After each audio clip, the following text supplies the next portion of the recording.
Good news naman sa mga kapatid nating motoristang expired na ang mga lisensya. Pwede nyo na po yung i-renew online.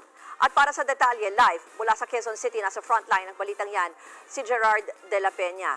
Gerard, talaga namang good news ito, no? Pero paano ba gagawin yan? Pakikwento mo nga sa amin ang proseso. Naku, Ruth, hindi na nga kailangan magpunta ng mga kapatid nating motorista sa mga opisina ng LTO katulad dito para lang magpa-renew ng kanilang lisensya dahil pwedeng-pwede nang gawin yan online.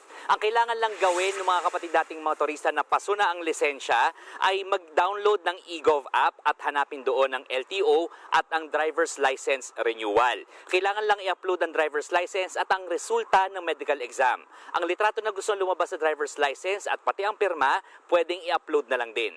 Online na lang din ang bayad sa lisensya gamit ang e-wallet o online banking platforms. May option din na i-pick up na lang ang lisensya sa mga opisina ng LTO o ipa-deliver ang lisensya sa address na ibibigay na may-ari nito at ang bayad naman ay depende na sa singil ng courier. Ruth, ikinatuwa naman ito ng marami nating kapatid na mga motorista dahil syempre less hassle ito para sa kanila. Ruth. Yan po ang Express Report ni Gerard de la Peña. Mga kapatid, Ruth Cabalpo, para sa mabilis na pasada ng mga balitang dapat niyong malaman, mag-follow at mag-subscribe sa social media pages ng News 5.